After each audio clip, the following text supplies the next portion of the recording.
Join us as we go in search of history to unravel the legend and legacy of Mr. Ponzi and his scheme. From lotteries to land deals to Las Vegas, people have always yearned for a way to obtain instant wealth. The beguiling notion of easy money often appeals to the darker side of human nature, when powerful thoughts of greed and avarice overwhelm those of reason and restraint. In Parma, Italy, in 1882, a boy was born who would grow up to leave his mark in the realm of get-rich-quick schemes, Charles Ponzi. Although accounts of his youth remain sketchy, it appeared that Ponzi always had his eye on money. One thing we do know is that from a very early age, Charles Ponzi was a very established thief. He stole petty things, church poor boxes, documents, anything he could get his hands on. And he wasn't very good at it because he always got caught. And as a matter of fact, after a time, his family, tired of endlessly bailing him out, decided they'd had enough of him. And very frankly, they just simply deported him. With $200 in his pocket, Ponzi sailed to the United States in 1903 aboard the SS Vancouver. Like many immigrants, he saw the United States as a beacon of shining light that could fulfill his dreams of wealth and fame. But first, Ponzi had some on-board business to transact. He presumed, because he had learned some card sharpening skills, that he could take his fortune of $200 and perhaps parlay it into a greater amount of money. Unfortunately, there were some substantially more experienced individuals on the board, and when he finally landed, he had about the equivalent of $2.50 US, which was not a lot to make a good start in New York City. Ponzi, armed with a winning smile and infectious confidence, quickly learned to read and speak English. He tried his hand at a variety of entry-level jobs. He went to work as a dishwasher. He slept in the kitchen, apparently, at the restaurant where he worked. He bought a suit and became a waiter in the restaurant. Was doing very well. Ponzi's climb up the ladder of success was brief. He was fired within a very short space of time because he was being accused on an ongoing basis of shortchanging the customers and of falsifying bills, so that they had to let him go. Despite his early difficulties in the United States, Ponzi remained convinced he would one day amass a great fortune. In 1907, Ponzi moved to Montreal, Canada, landing a job at the tiny Zorosi Bank. The banking laws in Canada apparently were not terribly tight in those days, and if you had some money, you could open a bank. And because Ponzi was pretty good with numbers, he was hired to work as an assistant teller. The first thing that he found out by going through the books is that the bank had made some very bad real estate loans and was in great trouble. Charles Ponzi sensed that his hoped-for opportunity to get rich quick was at hand. With the help of an acquaintance, Ponzi developed a plan to take over the Zorosi Bank. Meanwhile, Ponzi was secretly depleting the account of an elderly bank customer by imitating her signature and cashing checks in her name. And the bank auditors were called in, and within a day they had figured out all that has gone on in that account, and Charles Ponzi was arrested.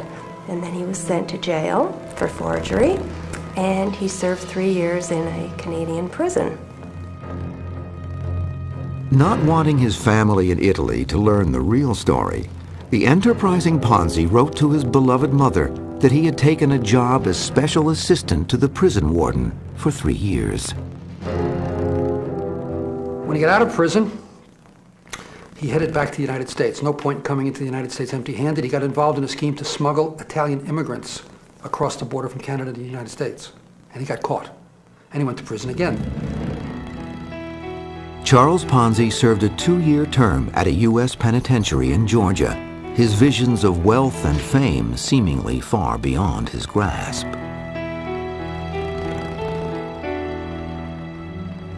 Upon his release in 1918, Ponzi made his way to Boston, Massachusetts, where he met and married Rose Gnecco, also an Italian immigrant.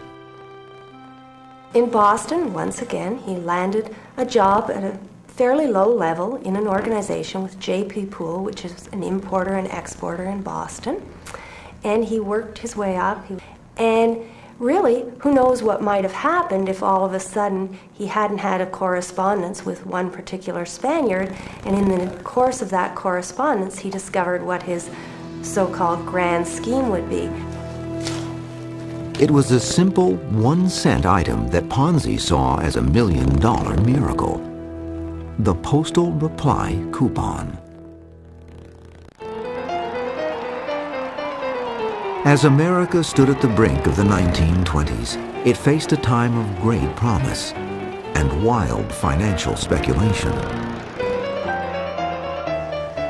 Although prohibition had literally dampened spirits, the business world was booming, and there were untold riches waiting for those willing to take the risks. 1919, the United States felt full of itself. We had won the Great War. We had saved European civilization. America was confident, and the American working man felt that for the first time he was significantly participating in American success, in American growth. It was a big change. In Boston, Italian immigrant Charles Ponzi had been searching for his way to participate in America's success. In November of 1919, Ponzi, small in stature but big in dreams, determined that postal reply coupons could be his mother lode. In 1907, an international postal congress had agreed to issue postal reply coupons throughout the world. The bearers could redeem these international coupons for postage stamps in their local country. This was to address a real problem. Immigrants who came to America could afford to buy stamps. The relatives who stayed home could not. So this was a way to allow relatives back home to write back to the family in America. Vice-like pressures of inflation and depression were ravaging post-World War I Europe, but the U.S. dollar remained strong. Ponzi saw an opportunity with postal reply coupons that, properly exploited, could result in great wealth. Ponzi realized that if you went to a European post office with American dollars and bought postal reply coupons and then brought them to this country and cashed them in, you got U.S. postage many times more valuable than the U.S. money you spent for them.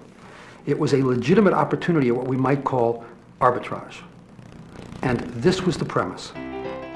Ponzi believed that for every $1 of postal reply coupons purchased, he could earn $5 when he redeemed them for stamps. With a 400% profit from these initial purchases, Ponzi would buy additional coupons and redeem them for even more money. It seemed to be a proposition that couldn't lose. The ebullient Ponzi chatted up his convoluted idea to friends and associates in restaurants and clubs throughout Boston. He had this gift of gab, and he just had this overwhelming personality and the smile at all times. No matter how bad things got, he had the smile. He seemed to glitter. He seemed to sparkle. He had an immense air of supreme confidence about himself. He really thought he was very special, and it just shows. Ponzi offered anyone a cut of the action if they invested money with him. He promised investors a 50% return on their money in 45 days, or he would double their money in just 3 months. Ponzi assured them he was making a 400% profit on the purchase and redemption of postal reply coupons, so he could easily afford to pay out a phenomenal rate of return.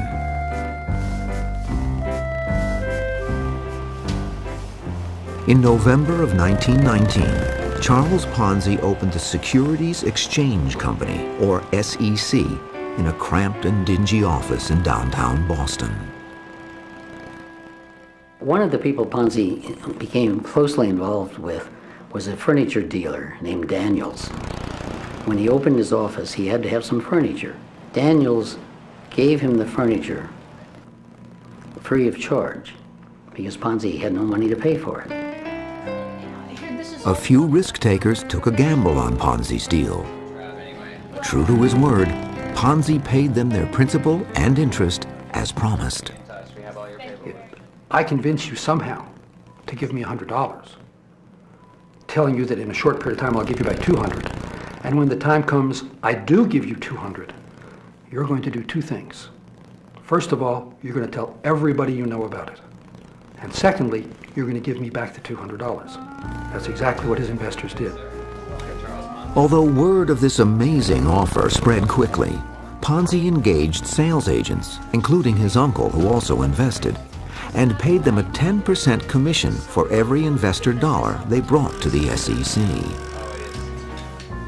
Ponzi himself would deal with the complexities of buying and selling postal reply coupons. All his investors had to do was hand over their money, and in exchange they would receive a note promising them a return of principal plus interest in 45 or 90 days. Ponzi couldn't print them quickly enough. By February of 1920, Ponzi's SEC had received $5,000. Ponzi happily accepted money from all comers, including $800 from his wife, Rose.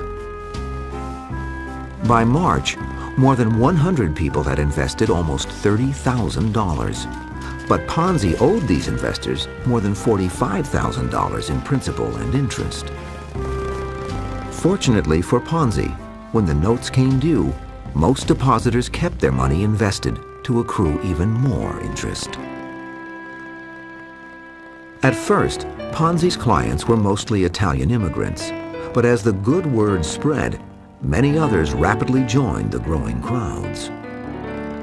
There were policemen, there were priests, there were various working people in Boston who thronged his offices to give him money.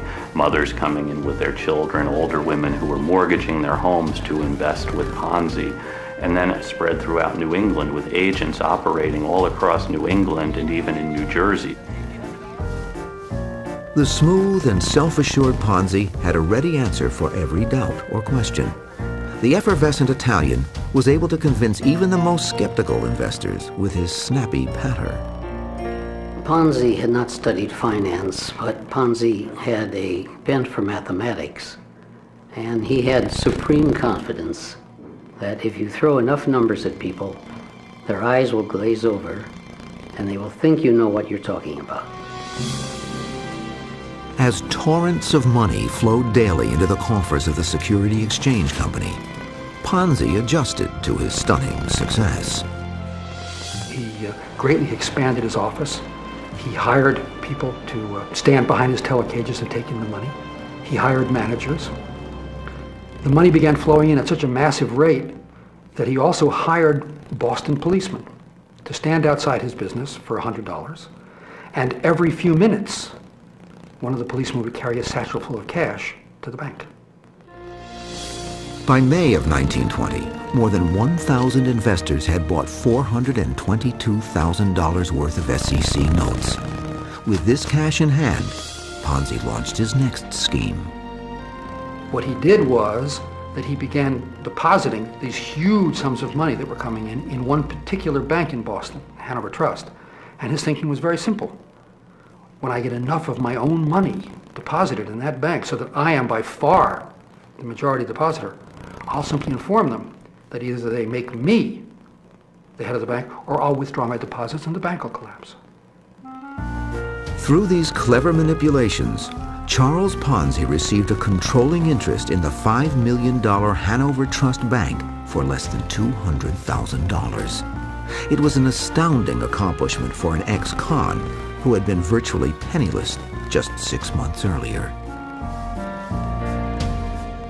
Ponzi's young company had taken in $3 million by July, but owed investors $4.5 million.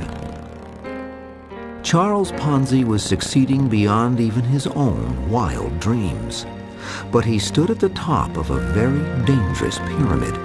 Every dollar made him richer and put him deeper into debt. And always he had this confidence that if he got enough money in the bank, he could buy the best lawyers, he could buy the best judges, and maybe he could use that money to invest in a real business that would get him out of the hole that the point of the pyramid was digging deeper and deeper every day. The sweltering Boston summer of 1920 was made even hotter thanks to Charles Ponzi and his grand financial wizardry. Immigrants joined their fellow Bostonians in ponying up millions of dollars to double their money within 3 months through Ponzi's postal reply coupon scheme. There are all kinds of anecdotes about the woman in Quincy who mortgaged her home for $8,000 to invest everything with Ponzi, and people who withdrew their money from banks to put everything with Ponzi. With income from his venture growing exponentially, Ponzi invested in the good life for himself. He bought a huge house outside of Boston, and he put in, at that time, we're talking 1920, he put in central heat and air conditioning, a heated swimming pool, that was unheard of. He spent $500,000 alone on the furnishings for the home, which is a lot of money nowadays, but back then that was a tremendous amount of money. Ponzi brought his mother Imelda over from Italy via first-class ocean liner, donated $100,000 to a local orphanage, and hired publicity agent William McMasters to help with the onslaught of notoriety. Ponzi, out for revenge, even bought the Poole shipping firm where he had once worked, just so he could fire his former boss.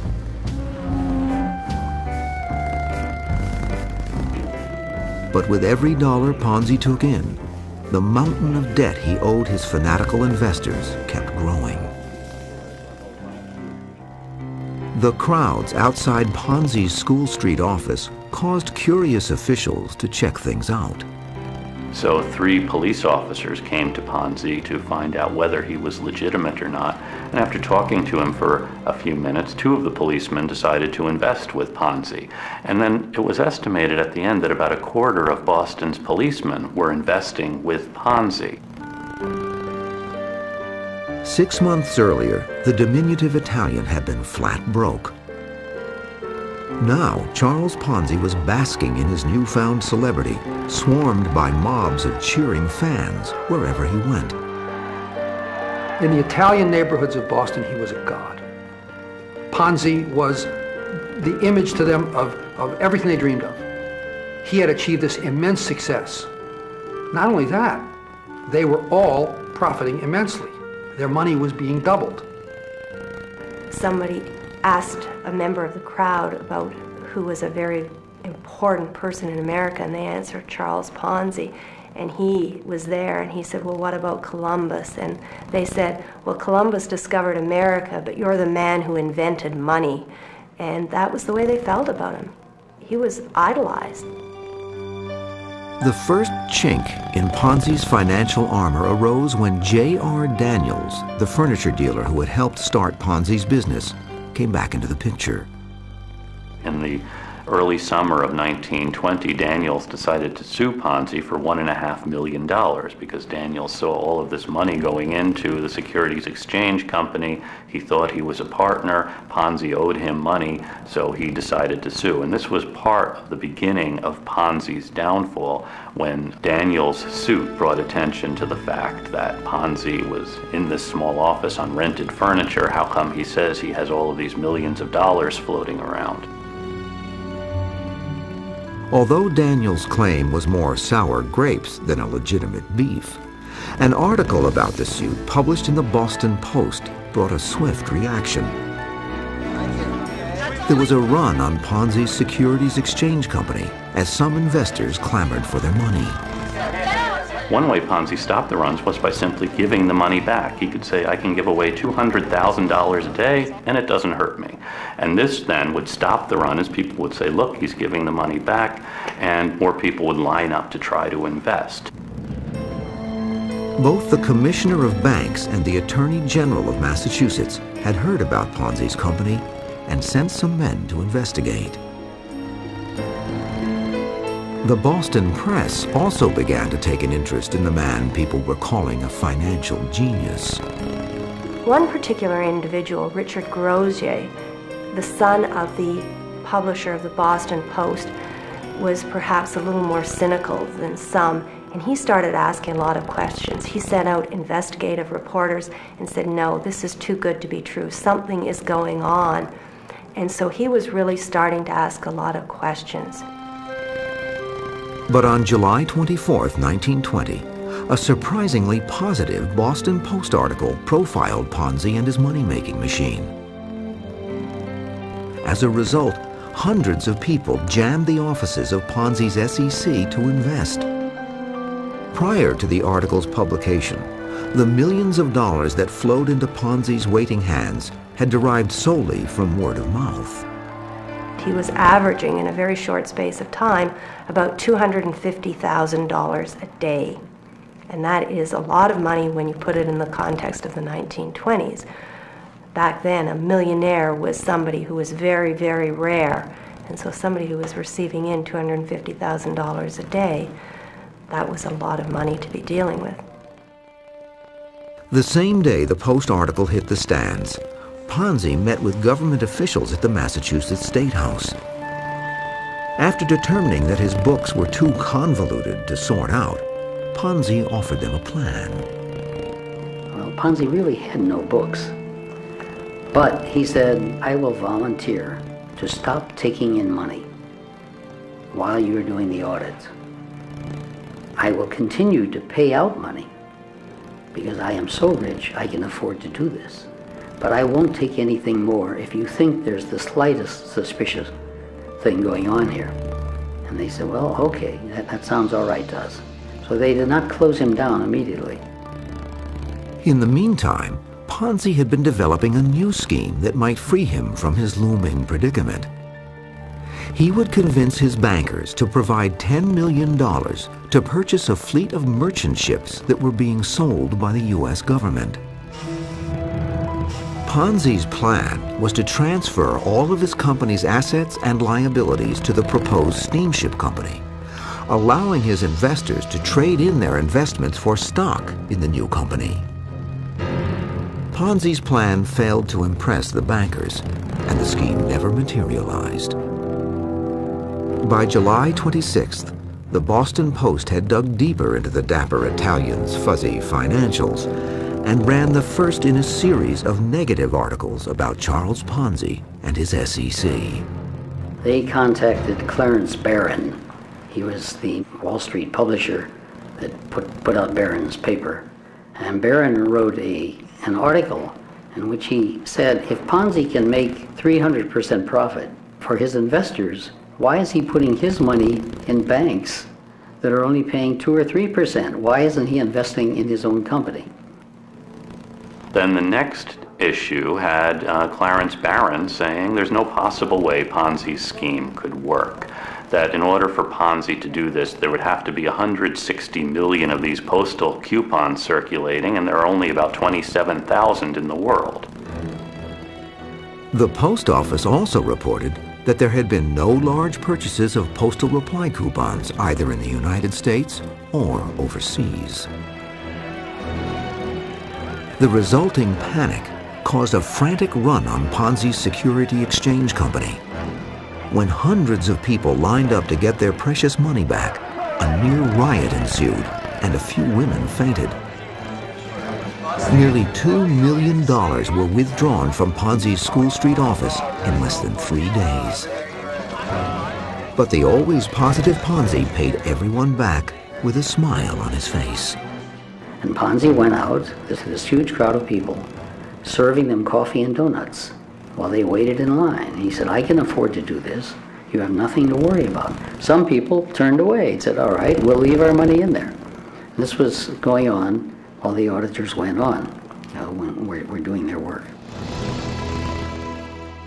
In response to the rising chorus of newspaper allegations, Ponzi was quoted as saying, "I have just used this postal coupon idea as a blind. I didn't want the Wall Street boys to get even a hint of what my scheme is. As long as my depositors get their investments with profit, I don't have to account to anybody."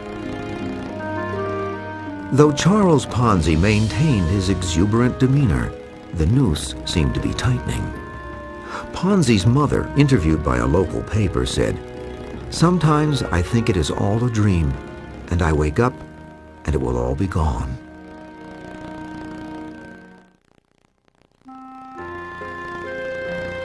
In July of 1920, Boston was abuzz about Italian immigrant Charles Ponzi, who had attracted thousands of investors based on high interest rates and an international postal coupon scheme. But Ponzi's grand plans to create greater wealth for his investors and himself were stymied when government regulators, along with local newspapers like the Boston Post, began to poke holes in the twisted fabric of Ponzi's claims. On paper, you could prove that if you traded these postal reply coupons, you could make money.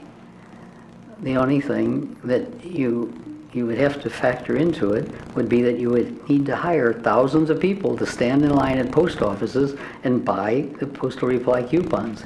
You would have to hire more people to bundle them up and ship them overseas.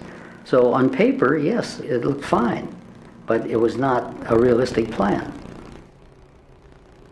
On the one hand, you can say he was a swindler and he knew all along he was taking people. On the other hand, perhaps he just was optimistic that if he was given a chance, he could find $8 million that he owed people. Hundreds of people were already racing to redeem their money when the Boston Post published an article by William McMasters, Ponzi's former publicity agent, entitled "Ponzi Hopelessly Insolvent." The article went on to claim that Ponzi was drowning in debt. He only has about $7 million at the most. He's taken in $15 million. If you've invested with Ponzi, you're going to lose it unless you get your money back. So McMasters, Ponzi's public relations man, really wound up turning him in because McMasters said a public relations man's first obligation is to the public he serves. On August 10th, 1920, U.S. federal agents converged on Ponzi's Securities Exchange Company and impounded everything in the offices. Ever the optimist, Ponzi kept his appointment to speak at the local Kiwanis Club that day. The theme of his talk was finance. On August 12th, 1920, Ponzi met again with the officials who were investigating him. The authorities were there, his books were being examined, and Ponzi, graceful to the end, finally said to them, "Are you telling me, gentlemen, that I am insolvent?" And they replied, "Yes." And he said, "In that case, I am your prisoner." And the business was over. The federal government indicted Charles Ponzi on 86 counts of fraud. The authorities also shut down the Hanover Trust Bank, where Ponzi had a controlling interest. It was interesting when they went into the office to arrest him. The mob there virtually attacked the arresting agents. They were very upset. This was their hero. This man was inventing money for them. They all had visions of America providing them with their dream, which was to become wealthy. As it turned out, Ponzi never purchased any postal reply coupons. But nearly 17,000 investors had plunged more than $10 million into Ponzi's coffers within an 8-month period. At that time, he owed $15 million, but that was in 1920 terms. $10 million in 1920 might be worth $250 million today. I mean, $250 million. There were heart-rending accounts of investors who stood to lose everything. A World War I veteran with tuberculosis had hoped to take his Ponzi earnings and recuperate in Arizona. One woman invested the $1,000 her family had received when her husband lost a leg in an industrial accident. One young couple had deposited $4,600 with the dream of using the profits to buy their first home. Holding a worthless Ponzi note, the bitter husband remarked, "Guess it's a doghouse for us now." Charles Ponzi went to trial in the fall of 1920. On November 1st, he pled guilty to a federal charge of using the mails to defraud and was sentenced to 5 years in prison. Ponzi's wife, Rose, fainted when the judgment was announced. Ponzi was sent to Plymouth Jail, where he sent letters to many of his investors, writing that he hoped the recent miscarriage of your investments would not mar the spirit of the Christmas season. Many investors wrote back to the man who had so happily taken their money. Some of it were absolutely scathing. "You've stolen everything I had," calling him probably every name in the book. Some were very consoling and sympathetic with him and admiring, even saying what a great man he was. And he even received money. People would send money so that he could invest it when he got out. There were still believers out there. Ponzi served 3.5 years and was released in 1924 to face a Massachusetts state trial. Ponzi was convicted and sentenced to a 7 to 9 year term. While out on bail pending his appeal, Ponzi went to Florida to raise money for his legal battles. He brazenly created the Charpon Land Syndicate Company while he was there. Charpon, Charles Ponzi, and he sold land. The only problem with the land was most of it was underwater, and he was selling this to investors. The newspapers in Florida realized that he was the same Charles Ponzi who had pulled this big swindle. And he was indicted in Florida for fraud, and he skipped out and went to Texas. After a failed attempt to escape by ship, Ponzi was returned to Massachusetts to face his lengthy prison term. While befuddled government officials attempted to sort out his unconventional accounting methods. It took them years. And when they were finished, they had to admit that although they had determined that some significant sum of tens of millions of dollars must have passed through the scheme, they couldn't ever establish how much it was. In 1931, a bankruptcy court determined that the insolvent Ponzi still owed his remaining investors more than $2 million. Many depositors received just pennies for every dollar they had so trustingly invested. Some wishful thinkers, believing that Ponzi would one day make them whole, held on to their SEC notes and received nothing.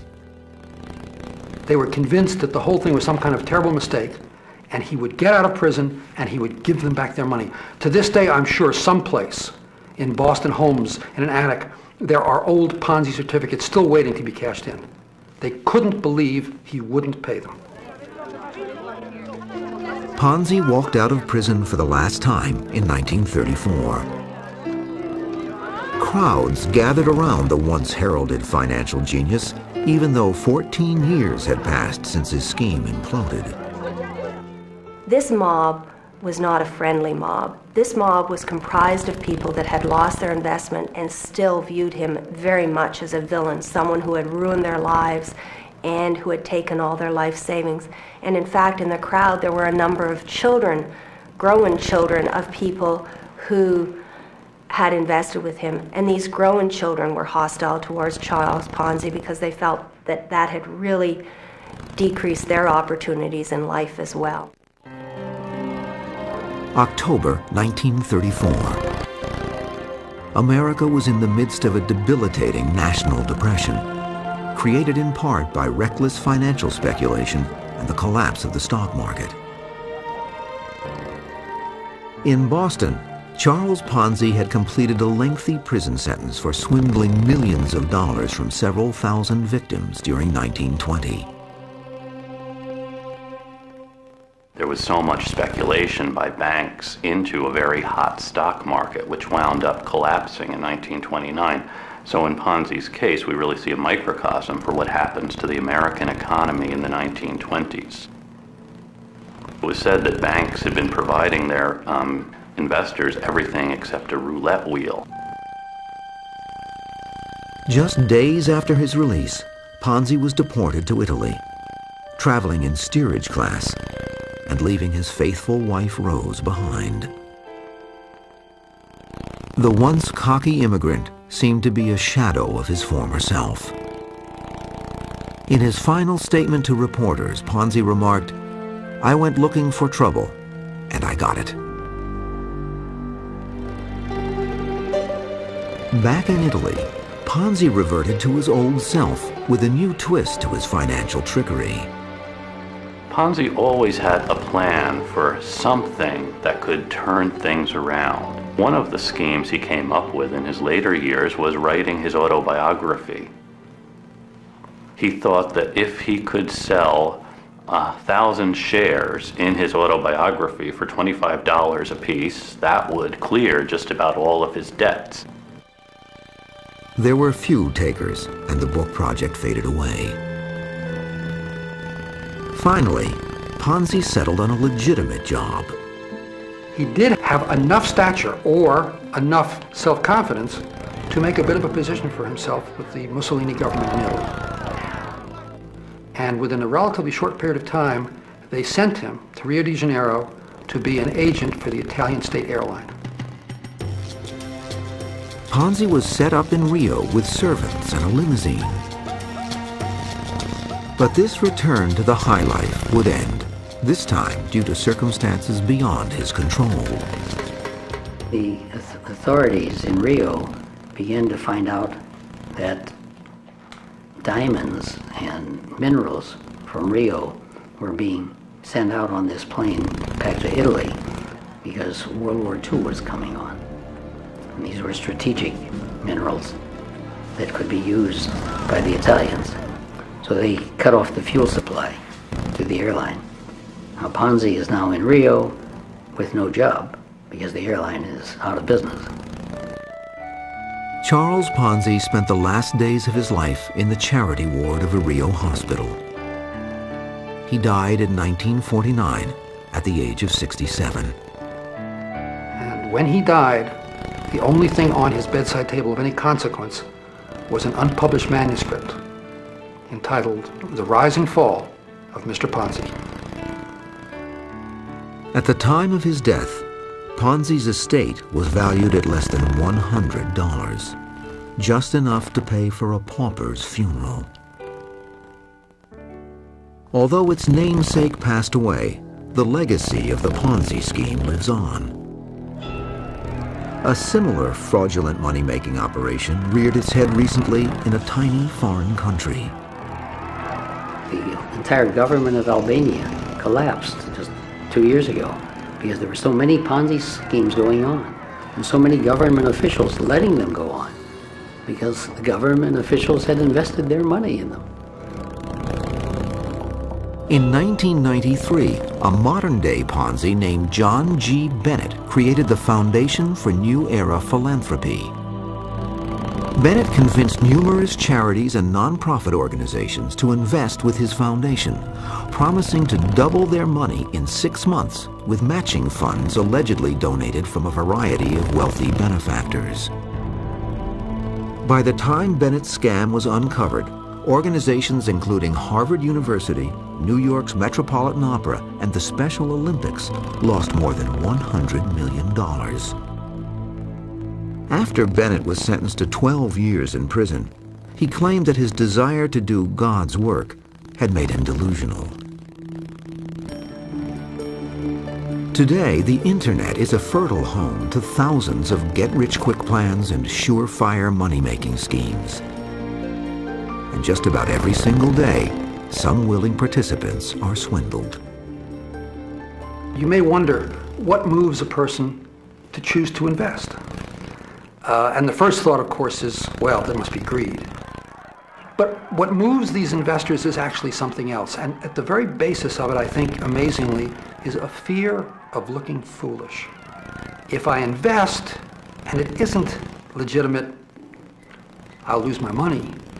But if I pass this by and it is legitimate, I'm going to look like a fool. The Ponzi scheme has achieved a certain infamy in the world of finance. Some believe its namesake would be proud of that dubious achievement. He would love it. Ponzi would think that his legendary stature today is exactly what he deserves. Ponzi stands with Newton and with Einstein and with the great creators of history. His name is enshrined, and I'm sure that he would be delighted. When dreams of instant wealth cast their spell over the human psyche, characters like Charles Ponzi will always be lurking nearby, ready to separate people from their money, whenever we go in search of history.